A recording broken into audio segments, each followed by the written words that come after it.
Dengan pendekatan minat dan bakat, peserta didik mampu menganalisis kasus pelanggaran hak dan pengingkaran kewajiban. Itu yang pertama. Nah, lalu yang kedua, Ananda juga atau peserta didik juga mampu untuk mengkreasikan suatu produk atau proyek yang dapat menyampaikan himbauan tentang pentingnya melaksanakan hak dan kewajiban sebagaimana yang diatur di dalam konstitusi kita, yaitu Undang-Undang Dasar 1945. Sampai sini paham kan? Jadi ada dua. Yang pertama kalian mampu mengidentifikasi seperti apa sih kasus pelanggaran hak dan pengingkaran kewajiban itu. Dan yang kedua, seperti yang sudah dikomunikasikan di pertemuan sebelumnya, kalian bisa membuat suatu proyek atau produk. Oke, itulah kira-kira tujuan pembelajaran kita hari ini. Nah, hari ini kita akan belajar tentang kasus pelanggaran hak dan pengingkaran kewajiban. Apa itu kasus pelanggaran hak dan pengingkaran kewajiban? Namun sebelumnya coba diperhatikan. Ini ada pertanyaan pemantik ini. Artinya kalau pertanyaan pemantik itu seperti ini. Kita pelajari tapi seperti udah ada pandangan dalam diri kita. Kira-kira apa itu ya pelanggaran? Itu yang pertama. Lalu contoh pelanggaran itu seperti apa? Ada yang bisa menjawab? Satu orang nak? Oke, terima kasih. Silakan berdiri. Sebutkan namanya. Perkenalkan, nama saya Arseta Syabura. Menurut pendapat saya, mengapa terjadi pelanggaran? Pelanggaran itu terjadi karena tidak ada kesadaran dalam melakukannya. Apa contoh pelanggaran itu? Seperti membayar pajak. Tidak adanya kesadaran seseorang dalam membayar pajak, di mana membayar pajak itu adalah suatu hak yang harus suatu kewajiban yang harus kita lakukan, sehingga kita mendapatkan hak kita, yaitu kesejahteraan dari masyarakat. Oke, tepuk tangan. Yang disampaikan temanku tadi ada satu kurang kata ya. Contoh pelanggaran itu seperti tidak membayar pajak, itu lebih tepatnya, gitu ya.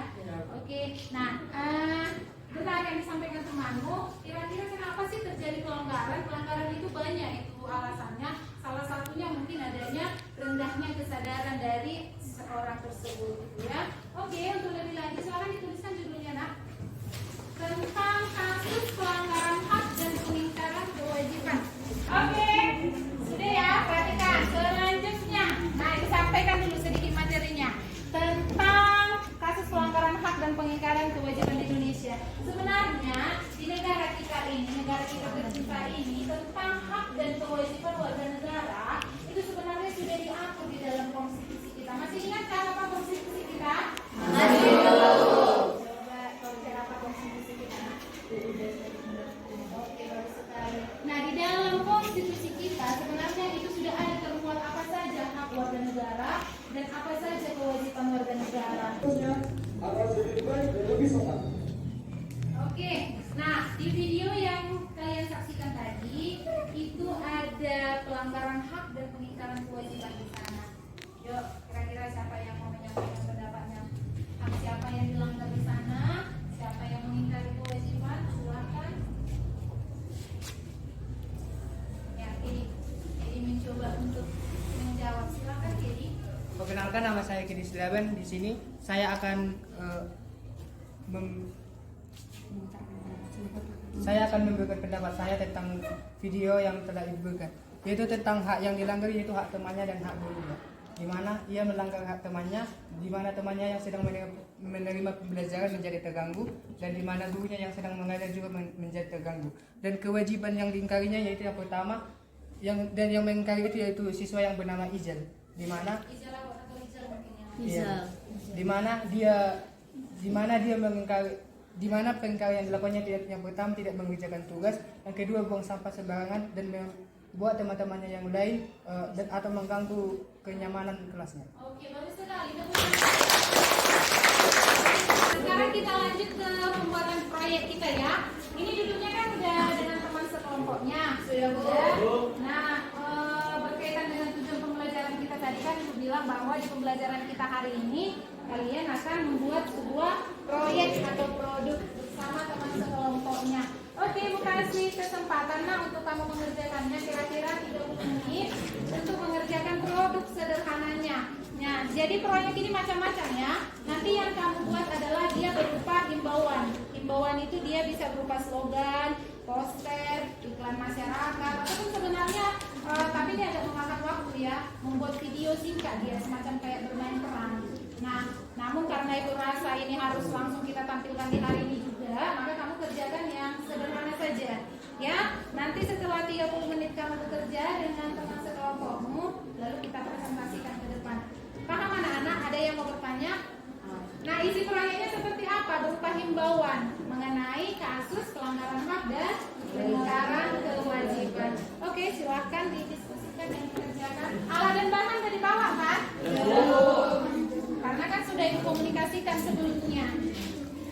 Silakan dikerjakan. Nanti kalau ada yang kurang dipahami boleh dipanggil Ibu.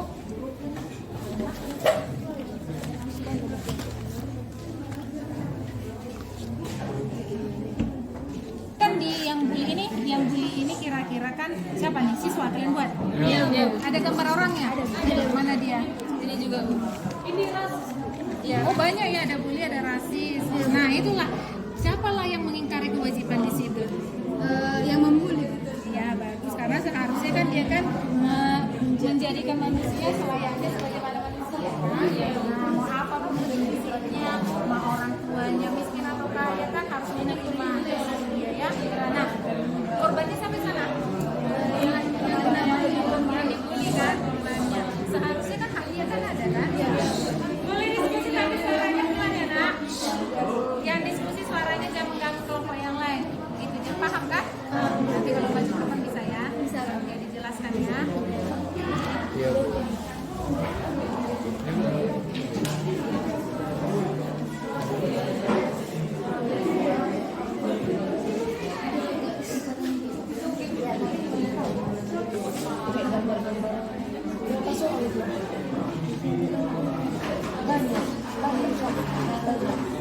Lebih apa juga pelanggaran hak juga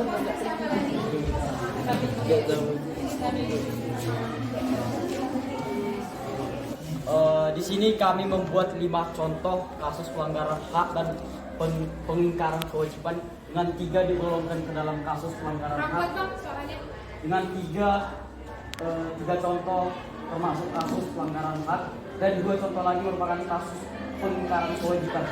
Di gambar yang pertama atau kasus yang pertama atau yang dari gambar tersebut adalah bullying, di mana bullying merupakan adalah perilaku agresif yang menyebabkan korbannya terluka atau merasa tidak nyaman, baik secara sengaja maupun tidak. Jenisnya beragam, mulai dari bullying verbal, agresi relasional, cyberbullying. Bullying biasanya terjadi pada remaja-remaja zaman sekarang, seperti anak atau pada anak sekolahan. Bullying terjadi karena kurangnya kesadaran dari para murid tersebut, dan peningkatan bullying dari tahun ke tahun akan selalu meningkat, apalagi diiringi dengan perkembangan iptek yang menyebabkan adanya cyberbullying. Yang kedua, penodaan agama.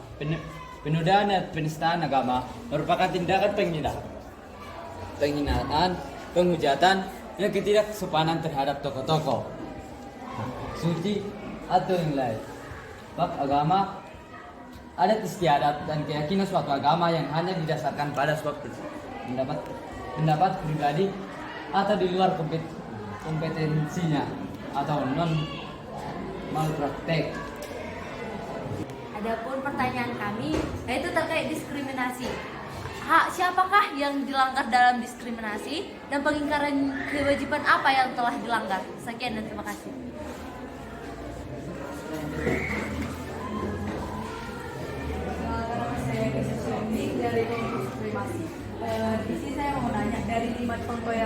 teman-teman gambar di poster ini, menurut teman-teman sekalian yang mana yang paling parah dan berikan alasannya. Terima kasih.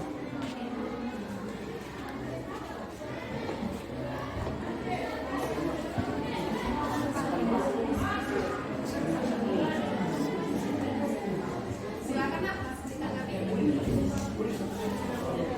Kami akan menjawab pertanyaan-pertanyaan yang telah dilontarkan oleh teman-teman sekalian.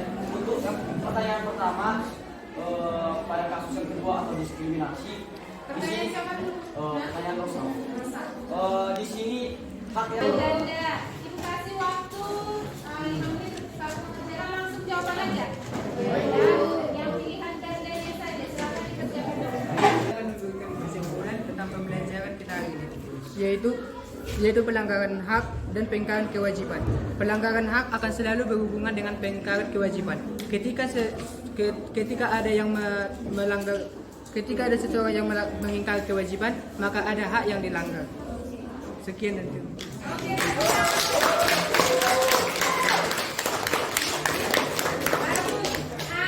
Kesimpulan pembelajaran hari ini sudah disampaikan oleh temanmu. Bisa disimpulkan bahwa kalau ada yang melakukan pengingkaran kewajiban, maka akan ada hak orang juga yang dilanggar ya. Nah, oke, Ibu mau bertanya dulu, bagaimana kesan pembelajaran hari ini Ananda? Menyenangkan. Ada ilmu yang dibawa pulang enggak? Tadi kalau nggak salah itu rata-rata ini memang karena terjadi ada dua kelompok itu yang di hasil produknya itu proyeknya mengatakan bahwa marilah kita sama-sama menghindari yang namanya bullying ya. Memang yang namanya bully kan nggak melukai fisik tapi melukai hati. Melukai fisik tapi melukai mental. Jadi Bu harap anak-anak itu semua ini jauh-jauh lah, jangan ada yang membuli lagi ya apabila kalau pernah terjadi. Oke? Nah, bagi yang sudah tampil bagus tadi Ibu rasa semuanya tampil bagus, mungkin hanya karena keterbatasan waktu. Ibu apresiasi. Bagi yang sudah tampil tadi pasti bentuk apresiasinya adalah bukan berupa uang atau hadiah, tapi berupa penambahan nilai. Dan bagi yang belum, masih ada waktu untuk kita bertemu kembali ya. Oke. Nah, tadi sudah diawali dengan doa, maka ada baiknya kita akhiri juga dengan doa. Tadi diawali oleh laki-laki untuk mengakhiri perempuan lagi.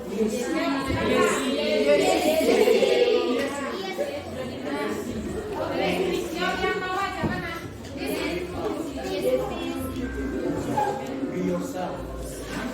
Mari kita bersama berdoa. Kita akan bersyukur Tuhan segala kebaikan-Mu dan buat kami. Ya Bapak, seperti ini kami bisa menyelesaikan pekerjaan kami hari ini. Supaya kami berseri dan berguru dan berikan kami sehari. Dengan kami berdoa dan bersyukur kepada Tuhan. Amin.